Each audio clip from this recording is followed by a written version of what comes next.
Este homem possuía a habilidade única de manter dezenas de milhares de habilidades simultaneamente, mas seu limite era de apenas 7. O fascinante, no entanto, era que essas habilidades podiam evoluir infinitamente. Uma habilidade simples de cura, por exemplo, evoluiu para uma técnica divina, capaz de regenerar membros amputados. Uma habilidade de dash se transformou em algo ainda mais incrível, capaz de rasgar o próprio vazio. Esse poder foi crucial quando ele se uniu ao grupo mais forte da humanidade aos 20 anos. Mesmo assim, isso não foi suficiente para deter o avanço implacável dos demônios. O mundo foi devastado, e a humanidade quase extinta. Apenas os 4 sobreviventes restantes tentaram a última jogada para salvar o futuro. O cristal espaço-tempo de Alcineia, que, segundo as lendas, podia enviar uma pessoa de volta no tempo. Como alguém que havia começado a treinar 20 anos depois dos outros, mas ainda assim alcançou seu nível, ele se tornou a escolha ideal para essa missão. Os outros acreditavam que se tivesse descoberto seu potencial mais cedo e escolhido as habilidades certas, ele teria sido capaz de impedir a catástrofe. Preparando-se para ativar a formação de teletransporte, um dragão dourado apareceu, rasgando o teto da igreja. O dragão, ao notar sua presença, reuniu sua força para um ataque devastador. K não perdeu a calma, gritou para Iris e Ken se moverem, enquanto ele convocava uma formação de defesa. Iris, rápida como o vento, avançou para o dragão, criando um escudo de proteção com seu cajado. Enquanto isso, Ken, empunhando sua espada flamejante, enfrentava as criaturas menores. Mas, contra todas as expectativas, o dragão dourado não sofreu dano algum. O confronto estava se intensificando e a pressão aumentava quando, para ajudar, ele estava prestes a sacar sua espada, mas foi interrompido por Kajan, que pediu para ele se concentrar. Kajan, com calma, insistiu que a missão era mais importante. Eles então prepararam-se para usar o cristal. O tempo estava se esgotando. Com o cristal ressoando, a formação foi ativada com sucesso, e ele foi transportado para o passado. A primeira coisa que ele percebeu foi a multidão ao seu redor. Embora estivesse no mesmo lugar, tudo parecia diferente. A multidão estava em pânico, com as pessoas sem entender o que estava acontecendo. Elas haviam sido transportadas para uma dimensão alternativa. Naquele momento, ele percebeu que as pessoas desaparecidas anteriormente estavam nesse novo mundo, e que esse fenômeno tinha uma explicação sombria. O abismo que devorava outras dimensões afetou profundamente este lugar, tornando-o ainda mais perigoso. Aqui, aqueles que chegaram primeiro haviam adquirido habilidades sobrenaturais, uma vantagem que permitia que se movessem livremente, sem restrições. A paisagem estava repleta de bestas estranhas, e após a chegada dos humanos, o portão do abismo se abriria, dando início à Grande Guerra. Ao olhar para si mesmo, ele percebeu que suas habilidades e atributos haviam sido resetados para 0. Mas o tempo para se tornar mais forte era limitado. 5 anos, no máximo. Ele sabia que o verdadeiro desafio começaria logo. Não muito tempo depois, uma rachadura se abriu no céu, e algo escuro emergiu dela. Era um pequeno demônio, que se apresentou como um assistente Sprite, destinado a ajudar os novos habitantes a acelerarem seu progresso. Mas ele sabia que acelerar o progresso significava, na verdade, um caminho de destruição. O Sprite, com seu sorriso ameaçador, disse que ali as regras eram simples. Todos poderiam ser mais fortes à medida que matassem e eliminassem seus adversários. Como prova, ele explodiu a pessoa que o havia interrompido, sem qualquer hesitação. Essa cena chocou a multidão. O Sprite então distribuiu runas, que poderiam aumentar a força dos humanos, mas a maioria recuou com medo. No entanto, ele se aproximou, pegou uma runa e sorriu ao perceber que sua jornada estava apenas começando. O Sprite explicou que as runas caíam aleatoriamente e que, para se fortalecer, era necessário coletá-las. As pessoas começaram a disputar as runas, mas o Sprite absorveu todas de volta e as guardou para si. O processo de adaptação ao novo mundo era doloroso, mas necessário. Ele explicou que o painel de informações pessoais de cada um mostraria as estatísticas, e com isso, a luta pela sobrevivência começaria. Todos agora possuíam um painel de status, e o objetivo era claro: aumentar suas forças para sobreviver neste mundo brutal. Ao mesmo tempo, ele viu algo mais à frente: um grupo de goblins se aproximando. As pessoas ao redor entraram em pânico, mas ele não. Sabia o que precisava fazer. Ele avançou, eliminando os goblins com precisão, enquanto suas estatísticas de agilidade aumentavam, tornando-o ainda mais mortal. A batalha estava apenas começando, e ele precisava usar esse tempo para ficar mais forte, pois, em breve, os verdadeiros desafios viriam. A batalha entre os humanos e os goblins prosseguiu, com ele liderando a luta. Os outros, ainda despreparados, viam-no como uma figura poderosa. Mas para ele, não era uma questão de força, mas de sobrevivência. A cada vitória, ele sentia a pressão crescer, pois sabia que, em breve, teria que enfrentar inimigos ainda mais fortes. Quando a batalha terminou, o Sprite reapareceu, observando o campo de batalha com interesse. Ele elogiou os resultados, mas logo desapareceu, deixando para trás um mundo ainda mais perigoso. Com o fim da luta, ele abriu novamente seu painel e percebeu que seus atributos estavam muito mais fortes do que antes. Sua próxima missão era encontrar a Masmorra Secreta, um lugar onde se poderia obter grandes benefícios. Mas antes de sair em busca de seu objetivo, ele precisava lidar com uma última questão: os fragmentos escondidos que K havia mencionado. Enquanto se preparava para buscar os fragmentos, uma cena inesperada chamou sua atenção. Um grupo de homens estava incomodando uma mulher, tentando forçá-la a se juntar a eles. Ele sabia que isso não era algo com o qual quisesse se envolver. Mas algo dentro dele se mexeu. Não podia ignorar a situação. Quando os homens começaram a cercar a mulher, ele interveio, perguntando de forma fria se eles tinham algo a dizer. O líder do grupo, assustado, deu alguns passos para trás, mas a situação estava longe de terminar. Ele não estava mais o mesmo. Quando o líder tentou desafiar sua autoridade, ele não hesitou. Puxou sua lâmina e ameaçou eliminar qualquer um que ousasse enfrentá-lo. Nesse momento, ele se lembrou das palavras de Cajun e Iris. Era hora de fazer escolhas difíceis. Embora a tentação fosse grande, ele reprimiu sua intenção de matar, lembrando-se de que a luta dele era por algo maior. Ao se afastar da cena, ele refletiu sobre o que acontecia naquele mundo. Os fragmentos se apagariam em breve, e, antes que isso acontecesse, ele precisava ser mais forte. Porém, ao se lembrar das palavras de Iris, decidiu não agir sozinho. Agora era hora de recrutar aliados. Eles poderiam ser úteis. Mais adiante, ele e Helena chegaram a uma estação de metrô, o lugar onde um dos fragmentos estava escondido. A partir desse momento, ele sabia que a verdadeira luta pelo poder e pela sobrevivência estava apenas começando. Ele havia voltado ao passado para mudar o futuro, mas a verdadeira batalha ainda estava à sua frente. O destino da humanidade estava em suas mãos. Senti que, à medida que as criaturas se aproximavam, o terreno ao nosso redor parecia mais hostil. O caos aumentava conforme monstros surgiam, tornando o ambiente ainda mais arriscado. Eu tinha habilidades sobrenaturais, e isso já não era surpresa, dado o número crescente de seres monstruosos neste novo mundo. A garota loira atrás de mim perguntou, hesitante, se estava realmente certo seguir em frente. Olhei para elas, e com calma, disse que não precisavam seguir se não quisessem. Respeitava as escolhas delas.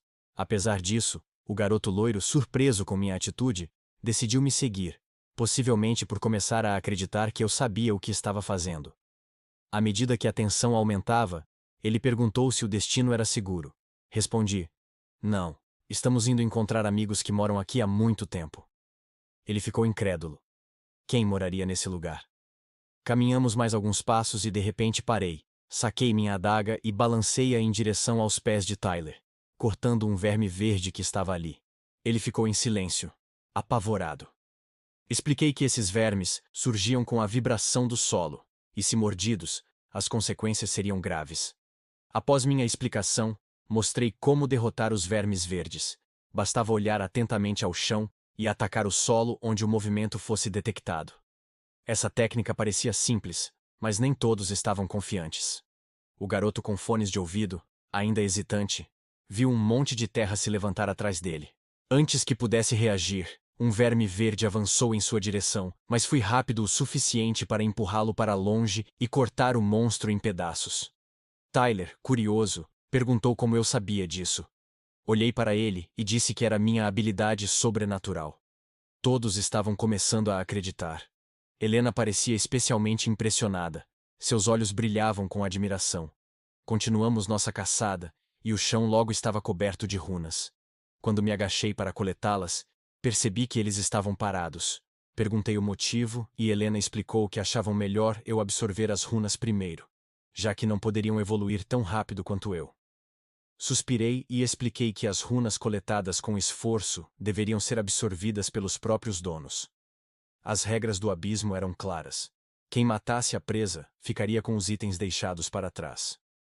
Eles começaram a entender isso, mas ainda estavam inseguros. Tyler, após um tempo, encontrou uma runa roxa que parecia especial. Quando olhou para o painel, viu que se chamava Essência dos Troll Zero. Ele parecia desconfiado, e com certo receio, perguntou se poderia ficar com ela. Para sua surpresa, concordei prontamente. Essa runa era extremamente valiosa, especialmente nos estágios iniciais, pois fornecia habilidades de defesa e regeneração. Embora ele tenha ficado animado, achando que me superaria, a verdade era que eu não tinha pressa. Quando comecei a explicar sobre as runas e como elas afetavam as habilidades, ele ficou surpreso, especialmente quando soube que algumas pessoas possuíam centenas de habilidades. Diferente de outros, eu só podia manter 7 habilidades, mas elas podiam evoluir infinitamente, o que me tornava extremamente poderoso, apesar de meu início tardio. A habilidade de regeneração, por exemplo, evoluiu de algo simples para uma técnica divina.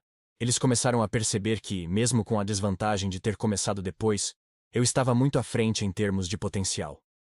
Helena, vendo todo o progresso, perguntou como poderia adquirir habilidades sobrenaturais como as minhas. Eu lhe disse que talvez fosse possível, mas não seria fácil. A absorção de habilidades não era algo que acontecia da noite para o dia, e a maior dificuldade era conseguir fazer isso de forma controlada.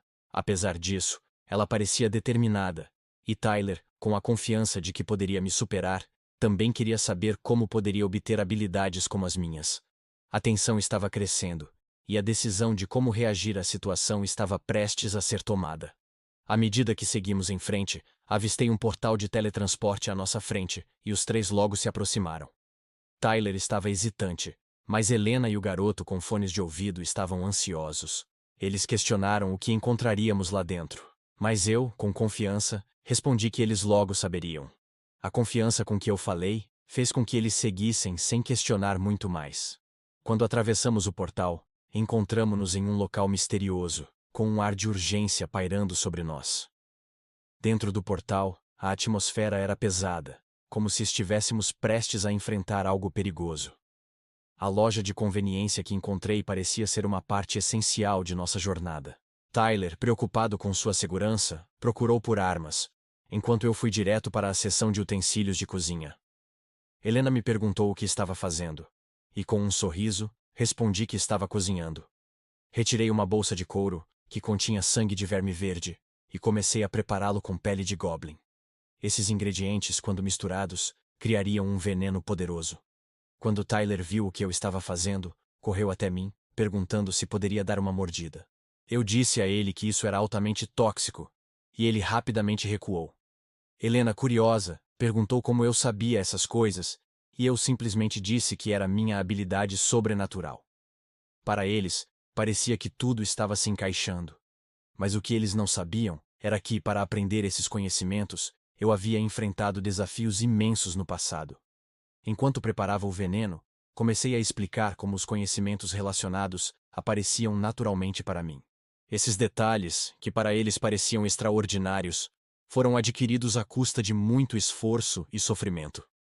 Em minha vida anterior, eu havia enfrentado os monstros que emergiam do abismo todos os dias, o que me ensinou a sobreviver nesse ambiente cruel. Eu os avisei de que esse mundo era implacável e que precisavam ser rápidos para se tornarem fortes. Em seguida, entreguei a Helena uma garrafa com o veneno preparado, dizendo que deveriam tomar cuidado ao manuseá-la. Embora Tyler e Helena tivessem ficado um pouco apreensivos, eles aceitaram. Como sempre, eu sabia que a sobrevivência aqui não dependia de sorte, mas de habilidade. Mesmo com o veneno em mãos, meu objetivo era simples: preparar todos para o que viria a seguir. O que parecia ser um simples ato de cozinhar, tinha uma razão muito mais profunda. Com o veneno pronto e distribuído, começamos a nos preparar para o próximo passo. No entanto, Ao ver Helena e Tyler começando a organizar suas coisas, eu os avisei sobre um detalhe crucial. Se começassem a limpar tudo de maneira óbvia, atrairiam atenção indesejada. Ensinei-os a enterrar itens desnecessários para não chamar a atenção dos monstros. A situação estava se tornando mais perigosa, e a cada passo que dávamos, a tensão aumentava. Helena, com olhos cheios de admiração, perguntou quando poderia ter habilidades como as minhas. Eu sabia que, para sobreviver aqui, todos precisavam crescer rápido. Portanto, meu trabalho era guiá-los e mantê-los vivos. Quando estávamos prontos para seguir em frente, Tyler se aproximou, inquieto. Ele parecia ansioso, mas ainda hesitava. Então, diante de todo o grupo, decidi liderar a próxima fase da jornada. A jornada estava se tornando cada vez mais difícil, mas minha missão era clara: levar todos ao próximo nível. Tyler, sentindo que já estava mais forte, estava pronto para o que viesse. Helena, curiosa sobre o próximo desafio, me seguiu sem hesitar. A cada movimento, eu sentia a pressão crescer, mas também sabia que precisava continuar. Quando um som estranho ecoou na escuridão à nossa frente, sabia que a próxima batalha estava prestes a começar. Ordem e estratégia seriam cruciais. A batalha que se aproximava seria decisiva para o futuro de todos nós. Após os coquetéis Molotov serem usados, Tyler decidiu que Danny deveria substituir ele para continuar a tarefa. Danny, nervoso, tentou várias vezes acender o isqueiro, mas sem sucesso. Quando finalmente conseguiu, iluminou acidentalmente um rosto horrível que surgiu repentinamente sob seus pés. O susto foi tanto que ele deixou cair o coquetel Molotov e o isqueiro. Tyler, furioso com a falha, virou-se para xingar Danny. Felizmente, eu estava perto, e rapidamente, saquei minha lâmina para impedir que a criatura atacasse. Confortei todos, dizendo que, se seguissem o plano, não haveria problemas. Com isso, retornei ao campo de batalha e instruí todos a descansarem antes de começar a limpar o campo e recolher as runas. Após o descanso, disse a Tyler que, conforme sua resistência aumentasse, ele se curaria mais rápido, e o instruí a pegar suas runas. Quando ele olhou para elas, parecia decepcionado com a quantidade. Foi quando ele notou Danny por perto e pensou que, se absorvesse as runas dele, ficaria mais forte. Tyler, com raiva, foi até Danny e o agarrou pela garganta, ameaçando-o. Quando Helena percebeu o que estava acontecendo, correu para intervir, temendo que Danny fosse morto. Tyler, vendo que sua intimidação funcionou, jogou Danny de lado e se moveu para pegar as runas dele. Mas, antes que pudesse, uma faca de arremesso cravou-se à sua frente. Eu disse a Tyler que aquelas runas não pertenciam a ele.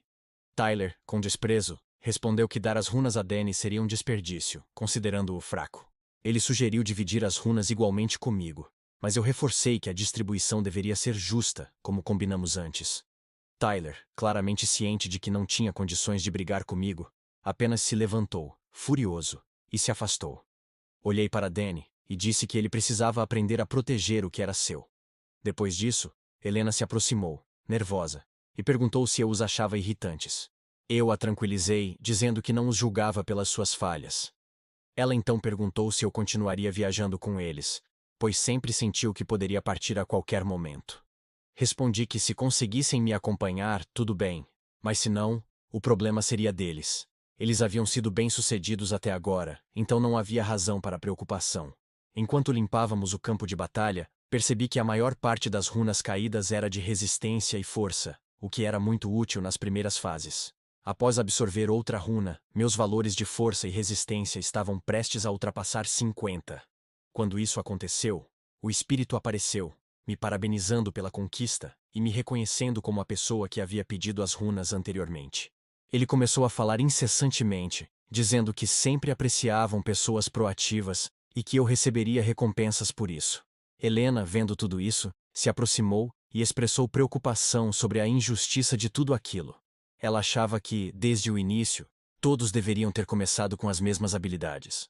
O Sprite, com um sorriso, disse que não deveria se preocupar, já que os Sprites no início não matariam jogadores por desagrado, embora houvesse exceções.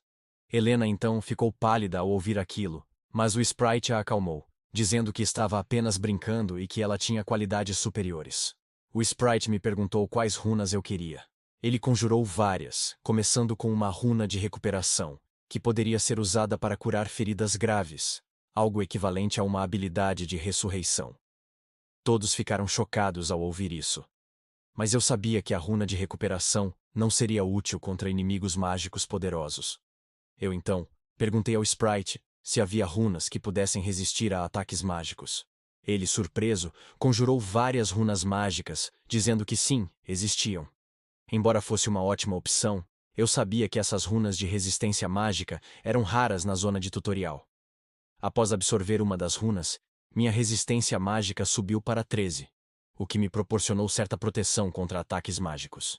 O Sprite, então, se preparou para partir, me elogiando e me dando um beijo no ar, chamando-me de docinho, o que deixou os três surpresos. Eles nunca esperaram que essa fada, que parecia tão aterrorizante, fosse na verdade feminina. Enquanto o Sprite se preparava para partir, eu continuei a organizar meu equipamento. Helena se aproximou e me perguntou se eu achava que eles eram irritantes ou inúteis. Eu respondi que não os julgava e que, se conseguissem se adaptar, continuariam sendo uma boa companhia. No entanto, sabia que precisavam melhorar rapidamente, ou corriam o risco de ser deixados para trás. Durante nossa caminhada, Tyler parecia cada vez mais impaciente. Ele queria saber por que eu agia de forma tão solitária, e por que não compartilhava com eles as boas coisas que eu encontrava. Eu expliquei que não precisavam da minha ajuda para sobreviver, e que, se quisessem, poderiam seguir seu próprio caminho.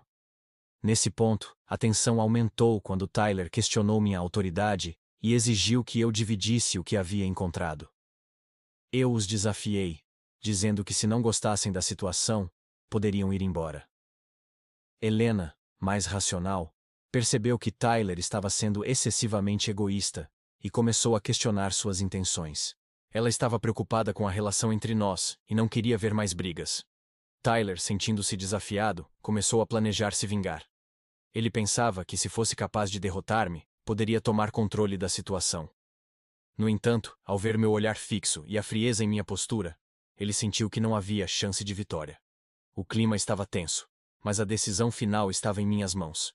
Ao me afastar, Helena se aproximou, dizendo que não queria mais brigar. Ela queria apenas continuar sua jornada, mas com a certeza de que não estava sozinha. Eu, por minha vez, estava focado no que viria a seguir, ciente de que, embora houvesse desacordos, todos tinham algo a contribuir para nossa sobrevivência. Depois de alguns momentos de silêncio, os outros começaram a seguir minha liderança, sem mais questionamentos. Sabiam que, para sobreviver, precisariam evoluir rapidamente, assim como eu. Ao entrarmos na estação de metrô, notei que o ambiente estava mais calmo, mas havia uma sensação de que algo grande estava prestes a acontecer. Eu estava ciente de que minha missão ainda estava longe de terminar. As escolhas que fizemos agora poderiam determinar o destino de todos. O tempo estava correndo e, a cada passo, a pressão aumentava. O que viria pela frente exigiria coragem, habilidade e, acima de tudo, confiança mútua. Danny estava concentrado em seu plano. Neste momento, uma mulher ruiva se levantou e disse com raiva: "Esse bastardo egoísta! Se tivermos que sacrificar os fracos, você seria o primeiro. Por que eu deveria abrir mão das minhas runas por você? Elas são extremamente valiosas. Perder uma ou duas pode mudar completamente sua força. Você nunca absorveu uma runa, então não sabe do que estou falando." O homem careca tentou retrucar, mas parou assim que viu a mulher ruiva colocar a mão na arma. Ele se afastou e disse: "Ser forte significa intimidar os outros, não há justiça nisso." A mulher ruiva respondeu: "Já que fala em justiça, vamos votar. Vamos ver se os outros estão dispostos a perder suas runas para salvar um inútil como você, ou a sacrificá-lo para manter o monstro dormindo." Ela sugeriu que todos votassem anonimamente para garantir total imparcialidade. O homem careca se aproximou de Danny novamente e provocou: "Com sua força, você poderia simplesmente roubar as runas dos outros para ficar mais forte, certo?" Antes que ele terminasse, um soco atingiu seu rosto. O homem de boné vermelho o segurou e disse: "Todos estão lutando por suas vidas. Como pode ser tão egoísta?" Observando a situação, Danny suspirou, percebendo que, assim como em sua vida anterior, as pessoas eram incapazes de se comprometer. Ele sabia que resolveria isso sozinho. Danny pediu silêncio, e então apontou para 15 pessoas, as mais fracas do grupo. Eles ficaram aterrorizados, questionando se seriam sacrificados, mas Danny respondeu: quando os outros estavam caçando monstros, o que vocês estavam fazendo? Isso não tem a ver comigo, mas vocês devem arcar com as consequências. Não são fracos, mas simplesmente não conseguiram acompanhar. Ele propôs que as 15 pessoas pegassem emprestado 2 runas cada uma e pagassem com caçadas. Se não conseguissem devolver, poderiam fugir, e Danny pagaria as runas de volta. Mas se tiverem coragem, tentem, ele desafiou. Com meia hora restante, Danny entrou sozinho no altar. Fora do portão, Helena estava à espera. Danny se aproximou e perguntou: se você está tão preocupada, por que não entrou comigo? Ela corou levemente e respondeu: se fosse você pedindo, eu teria aceitado. Danny, confuso, questionou por que ela não estava ao seu lado. Helena explicou que não poderia apenas segui-lo para sempre, pois precisava se tornar mais forte por conta própria. Quando Danny perguntou o que ela faria em seguida, Helena respondeu que esperaria ali. Ela sabia que, se ficasse esperando sem agir, receberia uma bronca severa dele depois. Para se acompanhar, ela precisava aumentar seu ritmo. Danny sugeriu que ela se juntasse a ele, e com um sorriso tímido, Helena recusou, dizendo que pensaria sobre isso e daria uma resposta depois. Helena parecia mais forte agora, mentalmente, do que antes. Mesmo sem lutar ao lado de Danny, ele percebeu que ela havia evoluído. Sentindo uma pressão para se fortalecer rapidamente, Danny fez uma promessa a si mesmo. Ele precisava provar seu valor. Neste momento, Scarlett, a mulher ruiva, se aproximou de Danny com um grupo de pessoas e afirmou que tinham algo a discutir. Danny imediatamente ficou em alerta, perguntando o que eles queriam. Um homem se aproximou e se apresentou como Parker, pedindo para não se preocupar. Ele então apontou para as pessoas atrás dele e perguntou se Danny era o líder do grupo. Ao ouvir isso, Danny se surpreendeu, respondendo que eram seus amigos, mas que eles geralmente o seguiam. Parker lisonjeou Danny, afirmando que, com amigos tão fortes, ele era de fato um líder. Danny, um pouco embaraçado, aceitou a conversa com Parker. Enquanto isso, eu, no altar, começava a me preparar para a batalha. O veneno de Goblin não era mais eficaz, então eu preparei um veneno paralisante. Em seguida, peguei um colar de contas, chamado Contas do Gato Voador, que poderia restaurar uma pequena quantidade de resistência. Era um item que ganhei em uma caça recente. Sem hesitar, engoli o item. Porém, para a batalha, isso ainda era insuficiente. Eu sabia que precisaria de mais recursos. Peguei um dos biscoitos de nuvem, mastiguei, e senti um calor familiar percorrer meu corpo. As runas dentro de mim começaram a mudar de cor. Uma runa em seu estado básico era incolor, mas conforme o valor aumentava, ela ganhava tonalidades de carmesim, laranja e, no seu auge, amarelo. Eu verifiquei meu painel de status. O biscoito de nuvem me deu um bônus, mas era apenas um começo. Eu sabia que precisaria de muito mais. O monstro à frente exigia que eu estivesse mais forte do que nunca. Antes de sairmos, eu os avisei que a água tóxica na cabine evaporaria sozinha, então não deveriam se preocupar com isso.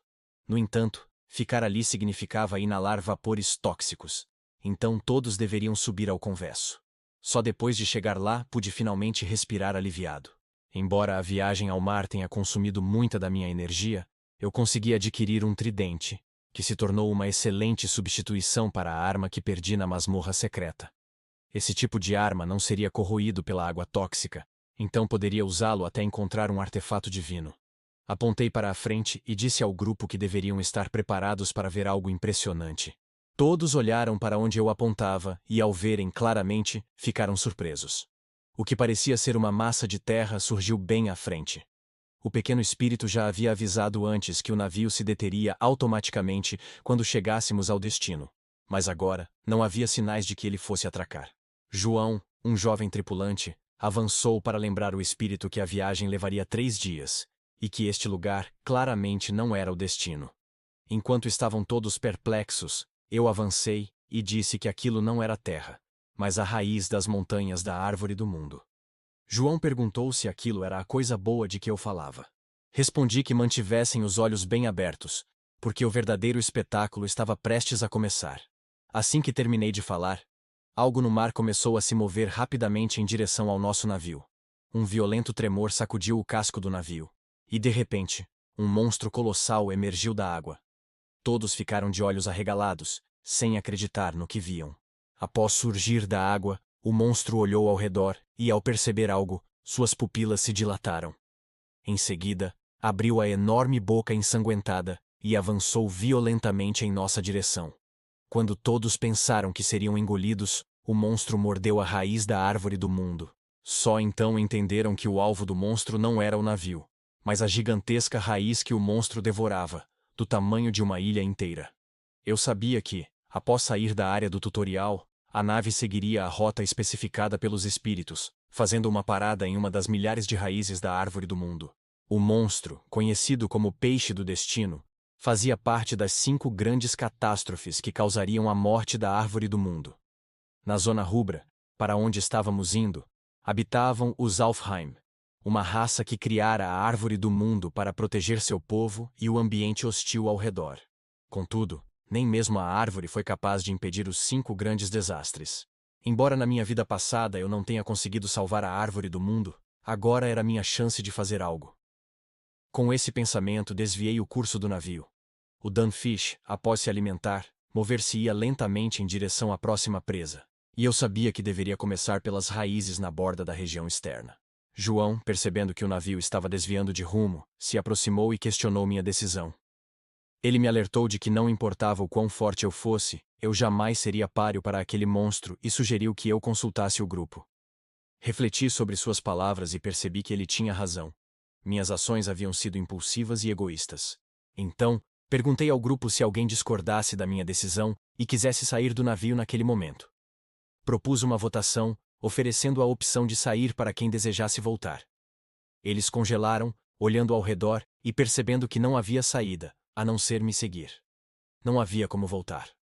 O mar estava infestado de monstros espreitando abaixo da superfície, e logo não teriam mais opções. Todos relutaram, mas aceitaram seguir em frente até as raízes da árvore do mundo. Quando finalmente desembarcamos, eu disse a João para parar de parecer tão sombrio, pois estar em terra firme era melhor do que no mar. Ele perguntou sobre a segurança da zona. E eu mencionei que o caminho à frente levaria a uma área segura, com 2 semanas restantes antes que o Peixe do Destino atacasse novamente. Sofia e o grupo começaram a caminhar em direção à zona segura, enquanto João ficou atrás, indeciso. Antes de partir, decidi destruir o navio para que ninguém mais o usasse.